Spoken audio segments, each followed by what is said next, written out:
ठीक आहे. ग्लायकोलिसिस मध्ये आपण बघितलं की ग्लायकोलिसिस मध्ये तुमचा जो ग्लुकोज आहे, ग्लायकोलिसिस मध्ये काय होतं, तुमचा हा जो ग्लुकोज आहे तो ग्लुकोज त्याचं ब्रेकडाऊन होतोय पहिल्या फेज मध्ये, म्हणजे प्रिपरेटरी फेज मध्ये it uses ATP molecule, 2 ATP molecule वापरतोय हा पहिल्या फेज मध्ये, प्लस सेकंड फेज मध्ये हा 2 एनएडी वापरतोय, प्लस त्याच सेकंड फेज मध्ये हा 4 एडीपी वापरतोय. बरोबर आहे. 2 एटीपी, 2 एनएडी आणि 4 एडीपी वापरतोय. पुढे याचं कन्वर्जन कशामध्ये होतोय, there is 2 molecules of pyruvic acid. कशामध्ये झालं, पायरुविक ऍसिडच्या 2 मॉलिक्यूल मध्ये कन्वर्जन झालं, प्लस 2 एडीपी तयार झालेत. बरोबर आहे. 2 एटीपी यूज झाले म्हणजे 2 एडीपी तयार झाले, प्लस हे 2 एनएडी रिड्यूस झाले म्हणजे 2 NaDH2 तयार झालेत. बरोबर.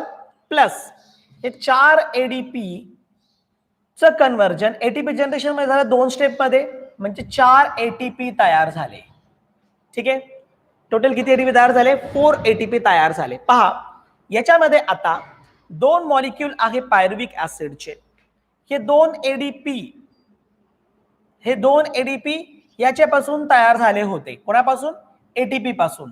हेच आपण वरती वापरले. इथे या रिएक्शन मध्ये हे नाही घेतलं तरी चालतं. ठीक आहे. या रिएक्शन मध्ये हे नाही घेतलं तरीही चालतं. समजते तुम्हाला. मग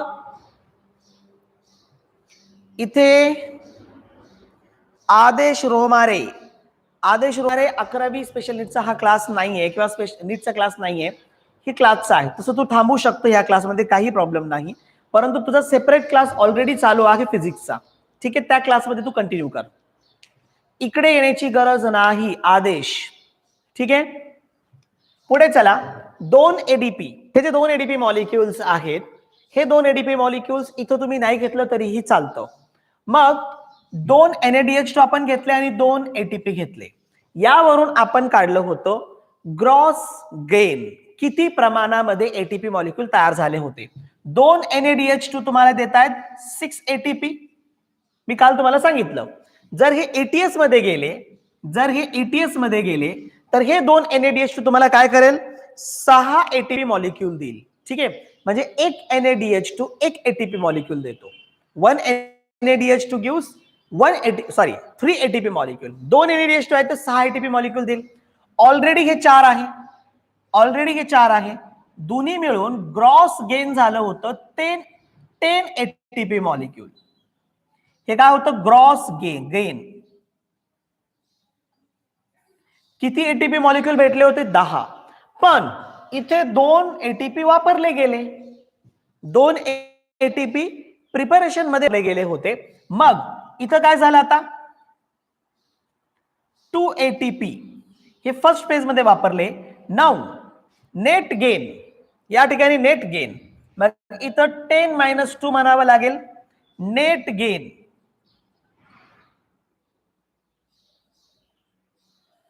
काय झालं, 8 एटीपी मॉलिक्यूल. ध्यानात ठेवा, 8 एटीपी मॉलिक्यूल टोटल तुम्हाला या ठिकाणी भेटलेत. क्लिअर, समजते तुम्हाला. आता पहा, यामध्ये जर प्रश्न विचारत असतील नीट सारख्या एक्झामिनेशन मध्ये, तर ते कसं प्रश्न विचारतील, हे NaDH2 कोणत्या स्टेप मध्ये फॉर्म होतं. मग तुम्हाला माहित असावी ही स्टेप, ऑक्सिडेटिव्ह फॉस्फोरायलेशन. कोणती स्टेप आहे ती, ऑक्सिडेटिव्ह फॉस्फोरायलेशन. ठीक आहे. हे 4 एटीपी मॉलिक्यूल कोणत्या स्टेप मध्ये होतं, मग एटीपी जनरेशन फर्स्ट, तिथे डिफॉस्फोरायलेशन झालं होतं. म्हणजे काय झालं होतं, 1,3 डायफॉस्फेटचं कन्वर्जन 3 फॉस्फेट मध्ये, 1,3 डाय PGA चं कन्वर्जन कशामध्ये झालं होतं, 3 PGA मध्ये झालं होतं. तेव्हा एटीपी मॉलिक्यूल तयार झाले होते 2.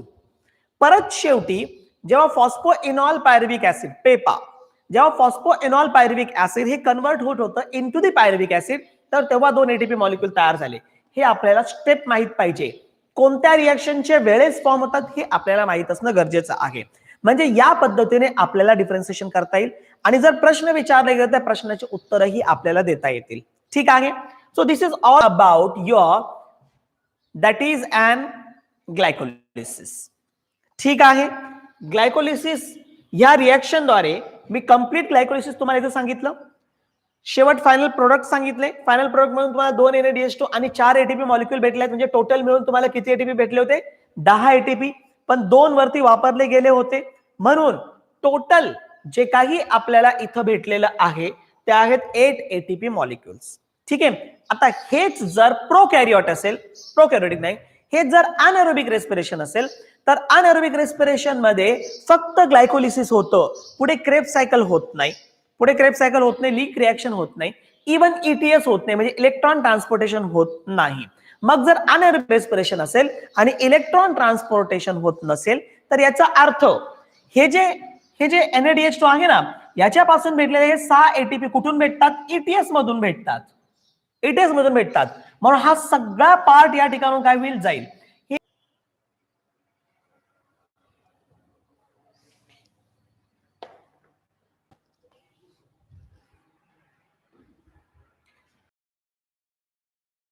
मग आता थोडंसं या फिगर मध्ये बदल होईल. हे पहा, हा पार्ट अनएरोबिक मध्ये साठी मी काय केलं तो क्रॉस केला. ठीक आहे. मग अनएरोबिक साठी हा पार्ट क्रॉस केला म्हणजे -6 ATP. मग जर अनएरोबिक असेल तर अनएरोबिक मध्ये तुम्हाला किती ATP भेटले? फक्त 2 ATP मॉलिक्यूल हे अनएरोबिक रेस्पिरेशन मध्ये भेटेल. म्हणून अनएरोबिक रेस्पिरेशनचं नेट गेन जो आहे तो किती असतो? फक्त 2 ATP मॉलिक्यूल असतो. ठीक आहे. मायटोकॉन्ड्रिया नाही. मायटोकॉन्ड्रिया नसल्या कारणानं पुढे ETS होणार नाही, क्रेब्स सायकल होणार नाही, लिंक रिएक्शन होणार नाही. म्हणजे एरोबिक मध्ये जे 38 ATP मॉलिक्यूल तयार होत होते ते इथे तयार होणार नाही. तर फक्त ग्लायकोलिसिस द्वारे तयार होणारे जे 2 ATP मॉलिक्यूल आहे तेवढेच, म्हणजे तसं नेट ग्रॉस गेन 4 ATP होतं मध्ये गेलेत, म्हणून 2 ATP मॉलिक्यूल तयार झाले होते. हे कॅल्क्युलेशन आपल्याला माहित असावं. आणि अशा प्रकारचं कॅल्क्युलेशन जर तुम्हाला करता येत असेल तर मग नीट मध्ये किंवा CET मध्ये कोणत्याही प्रकारचा जरी प्रश्न विचारला तर तुम्हाला इझिली आन्सर देता येणार आहे. ठीक आहे, समजते तुम्हाला? मग आता आपण पुढे जाऊया. हे इथपर्यंतचं पार्ट झालं तुमच्या ग्लायकोलिसिसचं. आता ग्लायकोलिसिस नंतर जी पुढची स्टेप आहे, the next step of after glycolysis in aerobic, आपण एरोबिक रेस्पिरेशन पाहतोय, अनएरोबिक नंतर पाहणार आहोत आपण. मग एरोबिक रेस्पिरेशन मध्ये ग्लायकोलिसिस नंतर जे होणार आहे तर that is A Krebs cycle.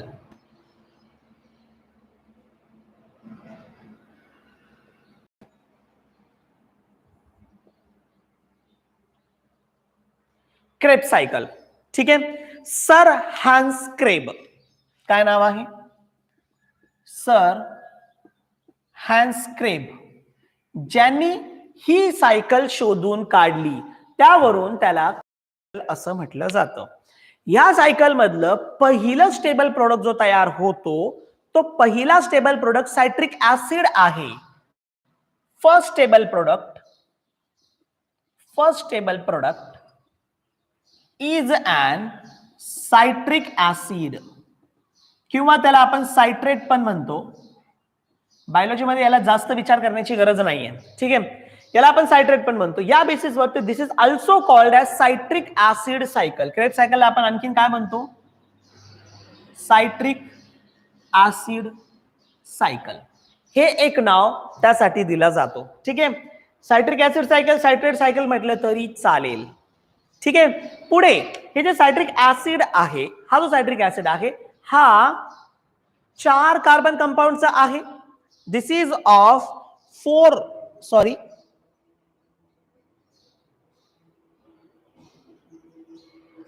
हा सायट्रिक ऍसिड 6 कार्बनचा आहे, 6 कार्बन कंपाऊंडचा. ठीक आहे. चला, मग तुम्हाला या ठिकाणी याचा ऑदर नेम पण क्लिअर झालेला आहे किंवा माहित पडलंय, समजतंय? मग आता आपण ही सायकल सुरू करूया. पण ही सायकल जर सुरू करायची असेल तर आधी पायरुवेटला तुम्हाला त्या मॅट्रिक्स मध्ये घेऊन जाऊन क्रेब्स सायकल मध्ये एंटर करायचं आणि क्रेब्स सायकल मध्ये पायरुवेट एंटर होऊ शकत नाही. महत्वाचं स्टेटमेंट सांगतो मी तुम्हाला. क्रेब्स सायकल मध्ये पायरुव्हिक ऍसिड एंटर होत नाही.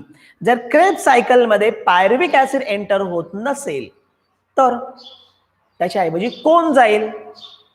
त्याच्याऐवजी कोण जाईल? म्हणून ग्लायकोलिसिसला सायट्रिक ऍसिड सायकल बरोबर किंवा क्रेब्स सायकल बरोबर जर लिंक करायचं असेल, if you have to link the glycolysis with the Krebs cycle, then there should be a link reaction. धरा ठेवा, काय पाहिजे इथं? दोघांच्या मध्ये एक लिंक रिॲक्शन पाहिजे. याला आपण कनेक्टिंग लिंक पण म्हणतो. म्हणजे तुमच्या ग्लायकोलिसिसचं प्रोडक्ट हा कुठे जाईल? क्रेब्स सायकल मध्ये, पण त्या प्रोडक्टला कन्वर्ट केलं जाईल. त्या प्रोडक्टला काय केलं जाईल? कन्वर्ट केलं जाईल. आणि कन्वर्ट करण्यासाठी दोघांच्या मध्ये होणाऱ्या रिॲक्शनला आपण लिंक रिॲक्शन असं म्हणतो. क्रेब्स सायकल सुरू करण्यापूर्वी आधी आपण इथे काय पाहणार आहोत? That is an link reaction.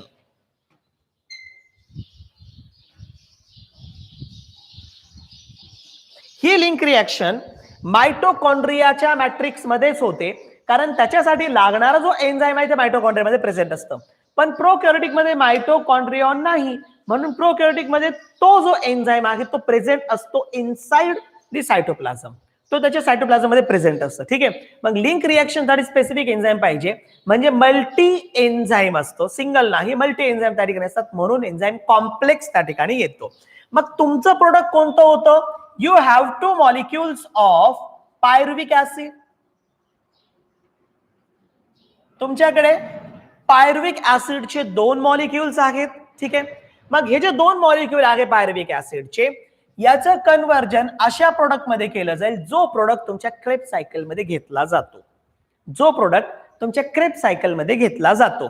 मग इथे प्रोडक्ट कोणता आहे? इथे प्रोडक्ट आहे ऍसिटिल कोए. ऍसिटिल कोए. आता याचा अर्थ असा आहे, जर तुम्हाला ऍसिटिल तयार करायचं असेल तर ऍसिटिलच्या पूर्वी ऍसिटेट तयार करावं लागेल. आणि ऍसिटेट म्हणजे ऍसिडिक ऍसिड तयार करण्यासाठी तुम्हाला याच्यातून हायड्रोजन बाहेर काढावे लागतील. काय करावं लागेल? याच्यातून हायड्रोजन बाहेर काढावं लागतील. नुसतं हायड्रोजन बाहेर काढून फायदा नाहीये, त्याचबरोबर कार्बन डायऑक्साईड पण बाहेर काढावं लागेल. त्याचबरोबर कार्बन डायऑक्साईड सुद्धा बाहेर काढावं लागेल. मग जर तुम्हाला कार्बन डायऑक्साईड बाहेर काढायचं असेल तर ऑक्सिडेशन करावं लागेल. काय करावं लागेल? इथं ऑक्सिडेशन करावं लागेल. इवन अल्सो त्याचबरोबरीनं तुम्हाला या ठिकाणी जर कार्बन डायऑक्साईड बाहेर करायचा आहे तर मग ऑक्सिडेशन तर करायचंच आहे, तर त्याचबरोबर कार्बन डायऑक्साईडला बाहेर घेऊनच जायचं, म्हणून डिकार्बोक्झायलेशन पण करावं लागेल. The process is called as oxidative decarboxylation. म्हणजे या दोघांच्या मध्ये जी प्रोसेस होणार आहे त्याला आपण ऑक्सिडेटिव्ह डिकार्बोक्झायलेशन असं म्हणतो. मग दिस इज अ लिंक रिॲक्शन. याला आपण काय म्हणतो? तुम्ही याला टायटल मध्ये द्या, link reaction, which is also called as connecting link. त्याला आपण दुसरं नाव देतो, कनेक्टिंग लिंक. ही रिॲक्शन काय आहे? तर या रिॲक्शन मध्ये स्पेसिफिकली काय होतं? तर या रिॲक्शन मध्ये होतं दॅट इज ऑक्सिडेटिव्ह डिकार्बोक्झायलेशन. या रिॲक्शन मध्ये काय होतं? ऑक्सिडेटिव्ह डिकार्बोक्झायलेशन. ठीक आहे. ऑक्सिडेटिव्ह डिकार्बोक्झायलेशन साठी या ठिकाणी जो एन्झाइम वापरला जाईल तो मल्टी एन्झाइम कॉम्प्लेक्स आहे. मग मल्टी एन्झाइम कॉम्प्लेक्सला आपण असं म्हणतो दॅट इज पायरुवेट. तुम्ही कोणाचं ऑक्सिडेशन करताय? पायरुव्हिक ऍसिडचं करताय, म्हणून पायरुवेट डिहायड्रोजिनेज. कारण ऑक्सिडेशन मध्ये काय होतं? ऑक्सिडेशन मध्ये काय होतं?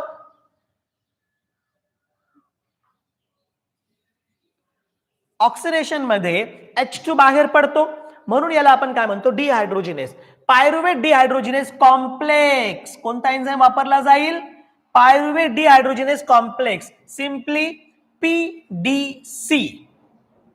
याला काय म्हणतात?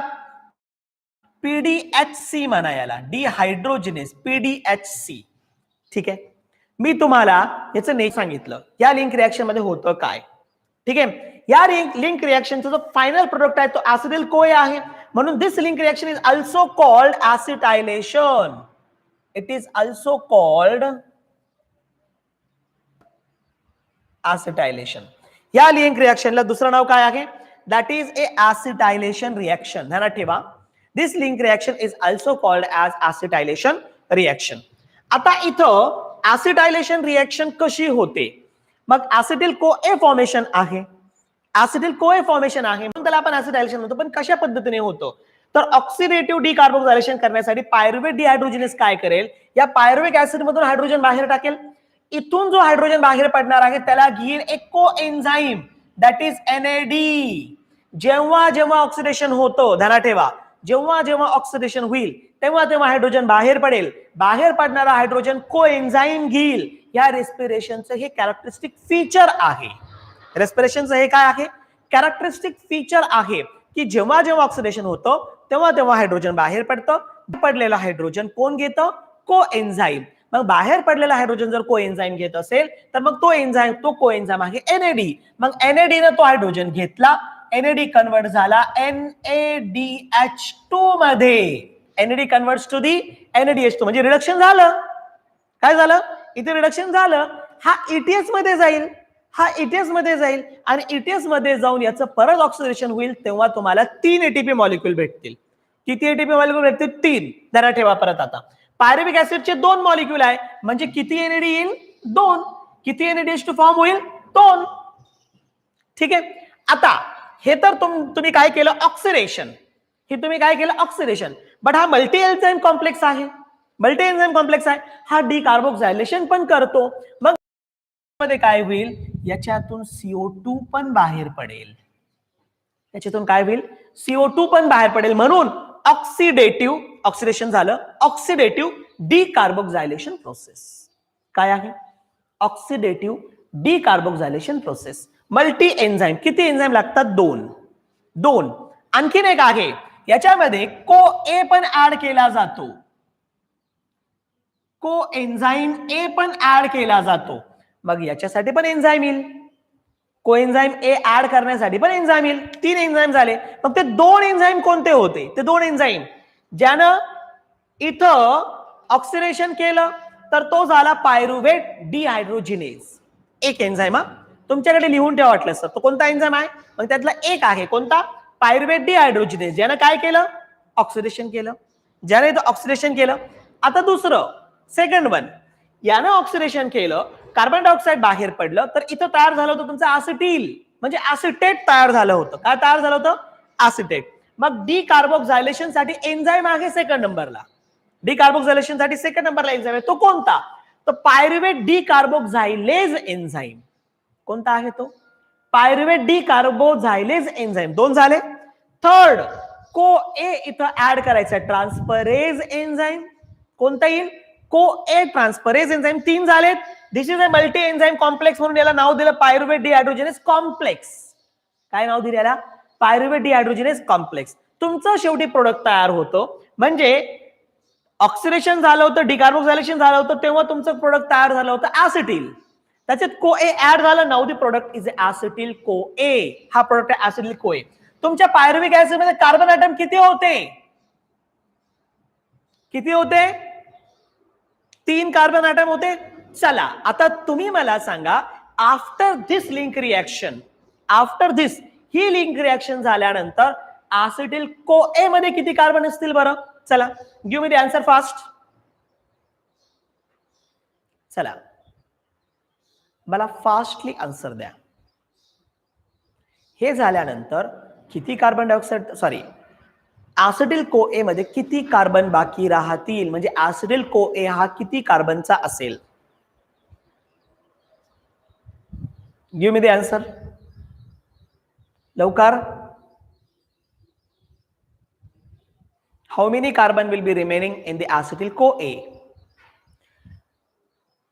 मदगुलनं आन्सर दिलेला आहे. Very good. 2 carbon atom. Somase 1 कसं काय होईल? जर इथं 3 कार्बन असेल याच्यातून एकच कार्बन डायऑक्साइड बाहेर पडलाय. जर इथं 3 कार्बन असेल आणि याच्यातून एकच कार्बन डायऑक्साइड बाहेर पडलाय तर मग इथं किती ऍसिटिल कोए असेल? किती कार्बन असेल? क्लिअर आहे? पहा इथं आणखीन आन्सर आलंय. दरेकरनं पण बरोबर आन्सर दिले 2. त्यानंतर अक्षय थोंबरेचे 2 आहेत. Jadhav Shelar very good 2-2. Somase may be तू ट्रिक अशी वापरलेली असेल, मे बी अशी ट्रिक असू शकते, मे बी मला असं वाटतंय काय ट्रिक असू शकते. इथं 2 NAD आहे, ज्याचं कन्व्हर्जन 2 NADH2 मध्ये होईल. मग तू असं विचार केला असेल की इथे 2 कार्बन डायऑक्साईड बाहेर पडतील. बरोबर आहे ना? अशी ट्रिक होती का सोमासे?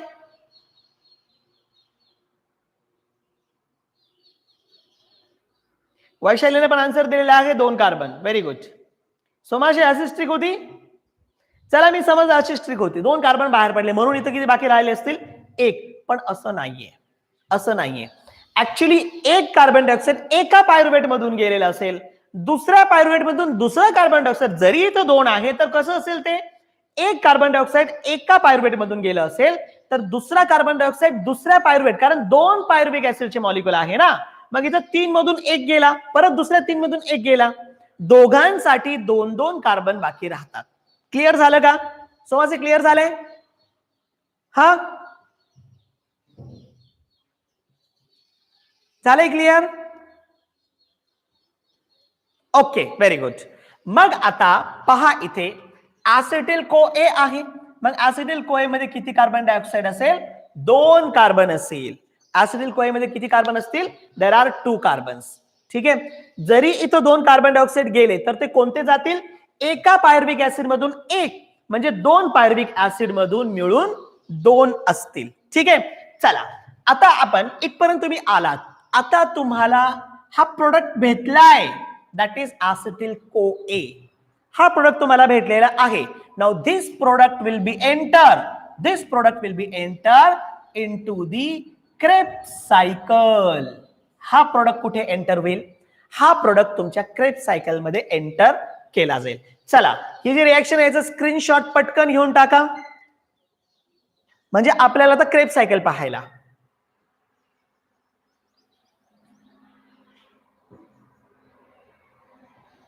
ठीक आहे.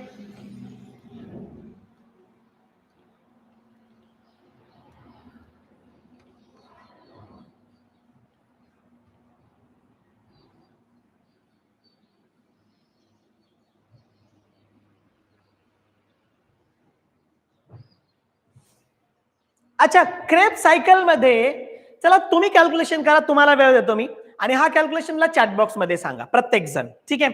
आता क्रेब्स सायकल मध्ये काय झालं? लिंक रिएक्शन मध्ये काय झालं? लिंक रिएक्शन मध्ये 2 NADH2 फॉर्म झालेत. 2 NADH2 फॉर्म झालेले आहेत. या व्यतिरिक्त कार्बन डायऑक्साईड बाहेर पडलेला आहे. मला सांगा लिंक रिएक्शन आपल्याला किती एटीपी दिल? किती एटीपीची कमाई होईल? ग्लायकोलिसिस मध्ये आपल्याला 8 एटीपीची कमाई झालेली आहे. सांगा मला लिंक रिएक्शन मध्ये किती एटीपीची कमाई होईल? Give me the answer. चला फास्ट तुम्ही विचार करा, तुम्हाला विचार करण्यासाठी वेळ देतो मी, आणि मग मला आन्सर द्या तुम्ही चॅट बॉक्स मध्ये, आणि कॅल्क्युलेशन करून आन्सर टाकायचा. You have time for that. चला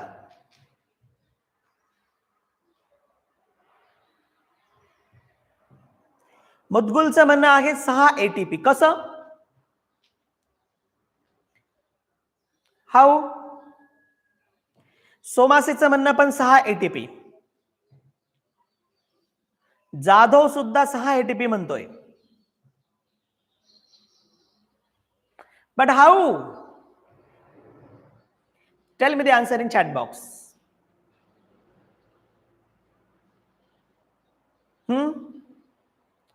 चॅट बॉक्स मध्ये आन्सर द्या.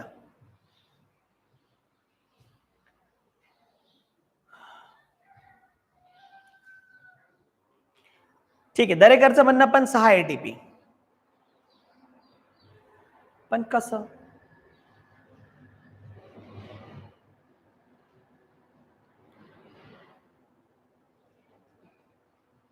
how it gives 6 ATP molecule.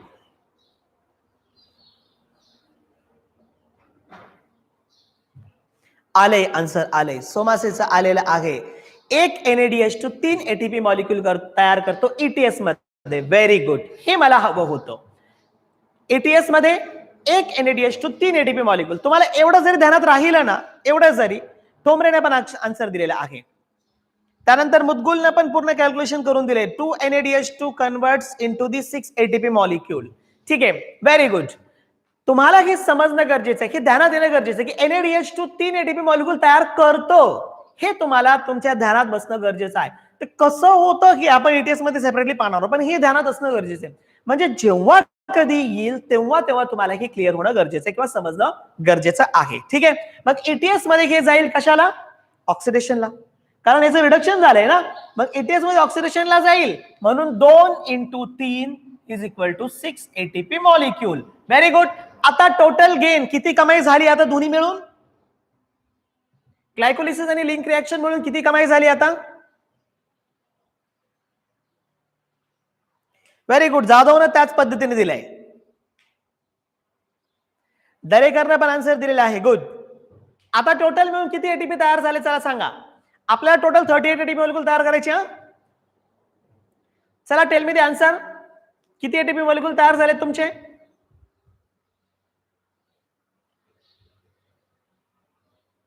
Glycolysis plus link reaction.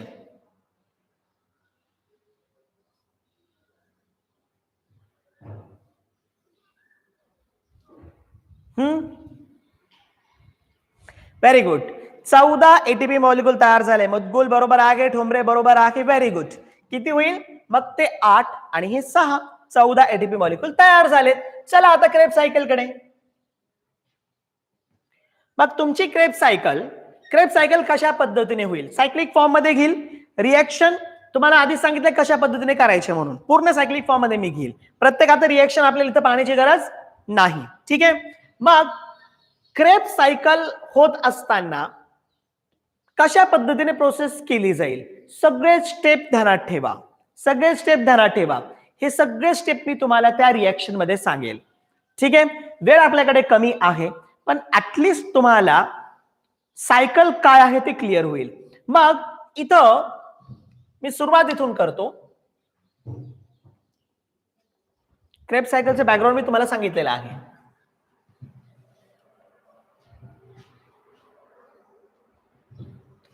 चला इथपासून सुरुवात करतो. तुमचं पायरुविक ऍसिड होता,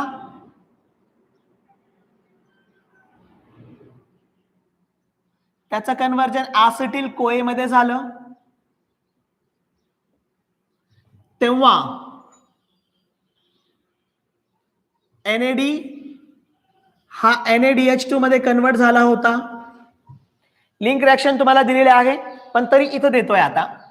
आणि याच्यातून CO2 बाहेर पडलं होतं.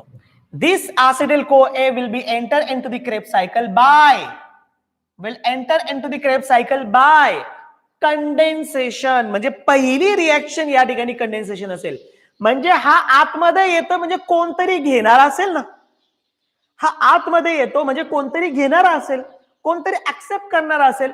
मग इथं याला ऍक्सेप्ट करणारा आहे ऑक्झॅलो ऍसिटिक ऍसिड. कोण आहे याला ऍक्सेप्ट करणार? ऑक्झॅलो ऍसिटिक ऍसिड हा याला ऍक्सेप्ट करतोय. मग आता दोन्ही मिळून आलेत म्हणजे दोन्ही मिळून एंटर झालेत. The process is called as the condensation. या प्रोसेसला आपण काय म्हणतो? Condensation. By this condensation activity there is formation of that is citrate. The first stable product of the Krebs cycle is a citrate आणि म्हणून this is called as a citric acid cycle. ठीक आहे, पहिली step तुम्हाला समजली. पहिल्या step मध्ये झालं काय होतं? तुमचं ऍसिटिल कोए हा क्रेब सायकल मध्ये एंटर झाला. एंटर कसं झालं तर याला घेतलं, कुणी घेतलं? ऑक्झॅलो ऍसिडिक ऍसिडने घेतलं. याला ऑक्झॅलो ऍसिडिक ऍसिडने घेतल्यानंतर या दोघांचा मिळून स्ट्रक्चर, या दोघांचा मिळून प्रोडक्ट तयार झाला, दॅट इज सायट्रेट. एन्झाईम असेल यांना कॅटलाइज करण्यासाठी, ह्या रिएक्शनला कॅटलाइज करण्यासाठी एन्झाईम असेल. मग कोणतं एन्झाईम आहे? मग इथे जो एन्झाईम आहे that is citrate synthetase enzyme. Citrate synthetase enzyme. कोणता एन्झाईम आला इथं? तुमचा सायट्रेट सिंथेटेज एन्झाईम आलं. ठीक आहे, मग सायट्रेट सिंथेटेज एन्झाईमनं ऑक्झॅलो ऍसिडिक ऍसिड आणि ऍसिटिल कोएला मिळून सायट्रेट तयार केला. पहा, इथे 2 कार्बन ऍटम होते, इथे 2 कार्बन ऍटम होते, इथं 4 कार्बन ऍटम होते. पहिल्या प्रोडक्ट मी तुम्हाला सांगितलं होतं की तो कितीचा आहे? तो आहे 6 कार्बनचं 6C. पहिलं प्रोडक्ट कितीचं आहे? 6 कार्बन ॲटमचं. पहा आता ह्या सायकल मधून म्हणजे सायट्रेट आता पूर्ण सायकल मधून जाईल आणि ह्या सायकल मधून शेवटी परत ऑक्झॅलिक ऍसिड तयार करेल, तेव्हा तो 4 कार्बनचा असणार आहे. किती कार्बनचा? 4. इथूनच काय करायचंय तुम्ही? तुमच्या सगळ्या रिएक्शनच्या ट्रिक्स फाइंड आउट करायच्यात. इथूनच काय करायचंय? सगळ्या रिएक्शनच्या ट्रिक्स फाइंड आउट करायच्या. कमीत कमी इथे 11 रिएक्शन्स होता, ध्यानात ठेवा. 11. सुरुवात झाली कंडेन्सेशन पासून. कंडेन्सेशन पासून सुरुवात झाली, कमीत कमी 11 रिएक्शन होतात तिथं. मग हे रिएक्शन कसे होत असतील? जर सायट्रेटचं कन्व्हर्जन तुम्हाला ऑक्झॅलिक ऍसिड मध्ये करायचंय, सायट्रेट 6 कार्बनचा आहे, ऑक्झॅलिक ऍसिड 4 कार्बनचा आहे, म्हणजे 2 कार्बोक्सिलेशन होतील. 2 कार्बोक्सिलेशन होतील. त्याचबरोबर 4 रिएक्शन जे आहेत याच्यामध्ये हे होतील for the purpose of oxidation. कशासाठी होतील? ऑक्सिडेशन. किती झाले तो? 6 रिएक्शन झाल्या. 2 रिएक्शन कशासाठी होईल? डिकार्बोक्सिलेशन साठी. बरोबर. 4 रिएक्शन कशासाठी होतील? ऑक्सिडेशनचे. टोटल 6 झालेत. ऑलरेडी 1 झाले कंडेन्सेशन. 7. या व्यतिरिक्त कोणकोणते रिएक्शन्स आहेत? मग 2 रिएक्शन्स होतील आयसोमरायझेशन साठी, जिथे सायट्रेटचं कन्व्हर्जन आयसोसायट्रेट मध्ये करायचंय. मग आयसोमरायझेशन साठी 2 रिएक्शन्स होतील. किती झालेत? 7 आणि 2 9.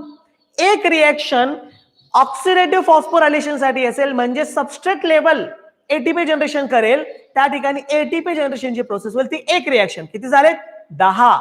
आणि एक रिएक्शन हे डिहायड्रेशन साठी होईल, म्हणजे H2O. सॉरी, एक रिएक्शन हायड्रेशन साठी होईल, म्हणजे H2O आतमध्ये घेण्यासाठी. कशासाठी असेल? H2O आतमध्ये घेण्यासाठी. किती रिएक्शन सांगितले मी तुम्हाला? टोटल 11 रिएक्शन्स या ठिकाणी सांगितल्यात. ठीक आहे. कंडेन्स केलं तर 9 रिएक्शन मध्ये कन्व्हर्जन होतं. जर आपण कंडेन्सेशन केलं, कंडेन्स केलं या सगळ्या रिएक्शन्सला, तर 9 रिएक्शन मध्ये कन्वर्ट होईल. मग कसं होईल? अख्खं फ्लो चार्ट तुम्हाला या रिएक्शनचं लगेच देतो.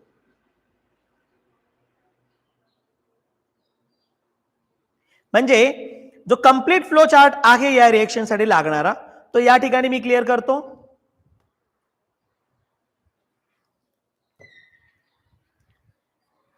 सीआर काय काय होईल? पहिलं कंडेन्सेशन आहे. First step is a. Second step कोणती आहे?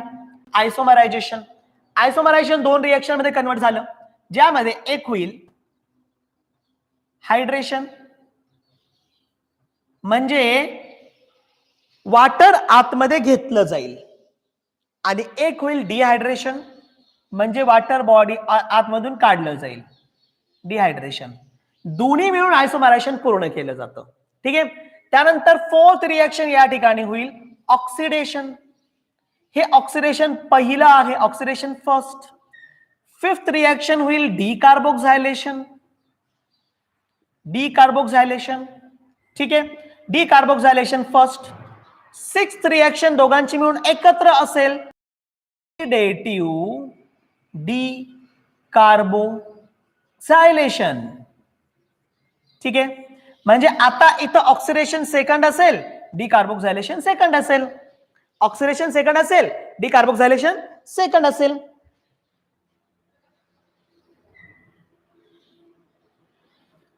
ऑक्सिडेटिव्ह डिकार्बोक्सिलेशन झाल्यानंतर त्या ठिकाणी आहे that is an ATP generation. 7 नंबरची रिएक्शन आहे. चुकले. 2 3 4 5 आणि इथं 6, म्हणजे 6व्या नंबरची रिएक्शन आहे. आणि ही जी 6व्या नंबरची रिएक्शन असेल that is ATP generation. ATP generation. Substrate level ATP formation. मी नवीन जो पेन वापरतो दिसतोय का तुम्हाला? मी ते एक नवीन पेन वापरलाय, हे दिसतं का बोर्डवरती? चला क्लिअर करा मला.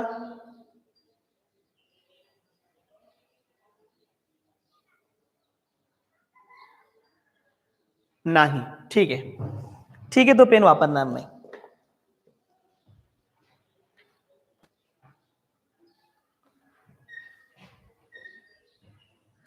ठीक आहे, इथं होईल एटीपी जनरेशन.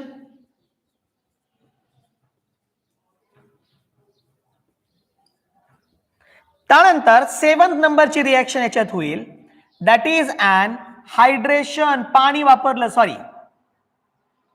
ऑक्सिडेशन.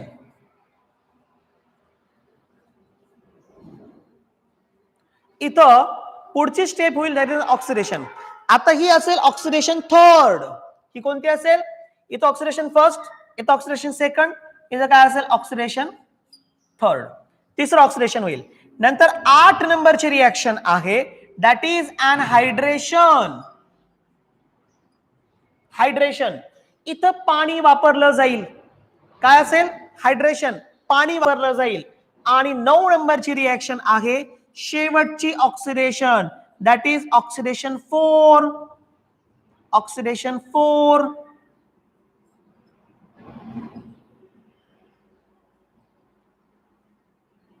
ठीक आहे, मी तुम्हाला सुरुवातीलाच क्लिअर केलं होतं, म्हणजे रिएक्शन कसे कसे होतील थोडंसं कॉमन सेन्स वापरायचं आपल्याला. जर सायट्रेट 6 कार्बनचा आहे, 4 कार्बनचं ऑक्सिजन तयार करायचं असेल तर मग तुम्हाला 2 डिकार्बोक्सिलेशन करावे लागतील. You require, correct? मग जर 2 डिकार्बोक्सिलेशन लागत असेल तर मग पहा, इथं एक डिकार्बोक्सिलेशन झालं, इथं एक डिकार्बोक्सिलेशन झालं. मी तुम्हाला 4 ऑक्सिडेशन सांगितलं होतं, oxidation 1, oxidation 2, oxidation 3, oxidation 4. 4 oxidation झालेत.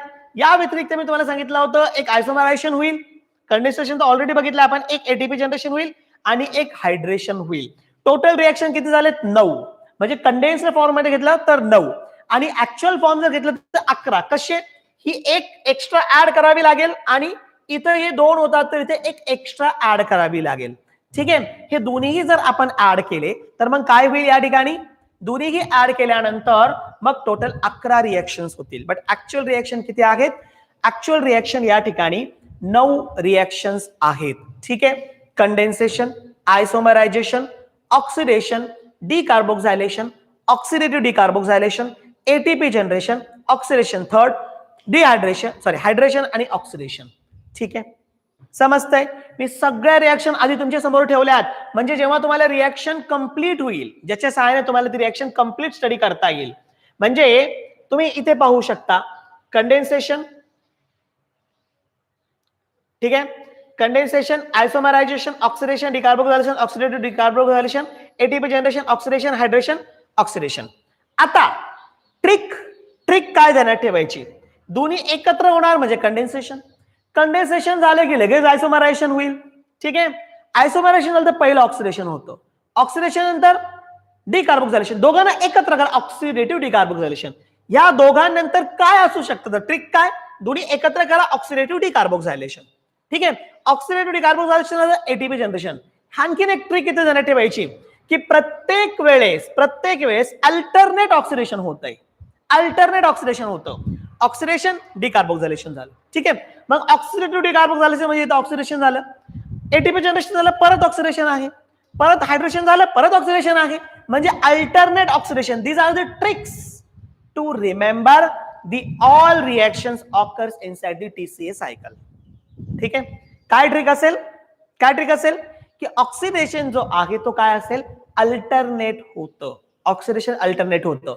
म्हणजे ह्या पहिल्या 2 रिएक्शन तुम्ही ध्यानात ठेवल्या, कंडेन्सेशन आणि आयसोमरायझेशन, तिथून पुढे तुम्हाला बाकीचे रिएक्शन ध्यानात ठेवायला अवघड होणार नाही. म्हणजे तुम्ही कंडेन्सेशन, आयसोमरायझेशन टाका, 3ऱ्या नंबरला ऑक्सिडेशन टाका, 5व्या नंबरला ऑक्सिडेशन टाका, 7व्या नंबरला ऑक्सिडेशन टाका, 9व्या नंबरला ऑक्सिडेशन टाका. मधले रिएक्शन ध्यानात ठेवायचे. ठीक आहे, समजेल? मधल्या रिएक्शन मध्ये येणार तरी काय? तर डिकार्बोक्सिलेशन एक येतं, एटीपी जनरेशन एक येतं, नाही हायड्रेशन एक येतं. या ट्रिक्स जर तुम्ही गेलात तर तुम्हाला कंप्लीट सायट्रिक ऍसिड सायकल ध्यानात राहील, प्रॉब्लेम येणार नाही. ठीक आहे, इथपर्यंत समजले तुम्हाला? ऍक्च्युअली आता ह्या प्रत्येक रिएक्शन मला तुम्हाला समजून सांगायच्या आणि ह्या सगळ्या रिएक्शन त्यापैकी एकच रिएक्शन आपण पाहिली. 8 रिएक्शन करण्यासाठी आपल्याला ऍटलिस्ट एका रिएक्शनला 3 मिनिट लागतात. आपल्याला ऍटलिस्ट या ठिकाणी पाऊण तास लागेल. म्हणजे ही सगळी सायकल स्टडी करण्यासाठी आपल्याला पाऊण तास या ठिकाणी लागणार आहे. ठीक आहे, ऑलरेडी मी 10 मिनिट उशीर झालो होतो. लिंक रिएक्शन समजण्यासाठी आपल्याला वेळ गेलं आणि ट्रिक समजण्यासाठी आपल्याला वेळ गेलेला आहे. म्हणून आता जर मी इथं सुरू केलं तर पूर्ण होणार नाही आणि पूर्ण करायचं असेल तर 1 टाइम पूर्ण करावं लागेल तर ध्यानात राहील. म्हणून या ठिकाणी आता इथपर्यंत आपण जे पाहिलेलं आहे हे तुम्हाला समजलेलं असेल. ठीक आहे, 14 एटीपी आपण एटीपी पर्यंत आपण पोहोचलो हे पण तुम्हाला समजलेलं असेल. राहिलेला पार्ट म्हणजे ऍक्च्युअल कंप्लीट सायकल क्रेब्स सायकलची जी आहे ती काय करूया आपण नेक्स्ट लेक्चर मध्ये पाहूया. ठीक आहे, ध्यानात ठेवा तुमचा जो सिलेबस आहे आता कंप्लीट करण्याची तारीख वाढलेली आहे ती 30 एप्रिल पर्यंत झालेली आहे आणि 1 मे पासून आपण 12वी सुरू करणार आहोत. म्हणून आपल्याकडे वेळ आहे, काही प्रॉब्लेमने टेन्शन घेऊ नका. आपण हे हळूवार पद्धतीने जाऊ, समजणं गरजेचं आहे. प्रत्येक रिएक्शन तुम्हाला या ठिकाणी समजणं गरजेची आहे. ठीक आहे, इथपर्यंतचा पार्ट समजलाय का? चला मला क्लिअर करा चॅट बॉक्स मध्ये. इथपर्यंतचा पार्ट समजलाय का?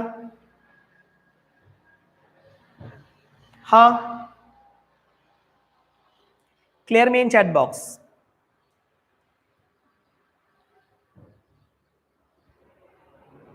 ओके, म्हणजे तुम्हाला हा इथपर्यंतचा पार्ट समजलेला आहे. तरी मला अजून सगळ्यांचे आन्सर आले नाही. व्हेरी गुड, सगळ्यांचं आहे. ठीक आहे, चालेल. मग आता आपण परत भेटूया उद्या याच टायमिंग मध्ये. ठीक आहे, उद्या जरी लॉकडाऊन असेल तर तुम्ही घरी आहात, ध्यानात ठेवा. आणि तुम्ही घरी आहात याचा अर्थ तुम्ही घरी कॉलेज करत आहात किंवा क्लास करत आहात. तुम्हाला घरात लॉकडाऊन नाहीये कारण ऑलरेडी तुम्ही घरात आहात. म्हणून लेक्चर उद्या कंटिन्यू होईल, सुट्टी असणार नाही. ठीक आहे, थांबतो. Thank you very much.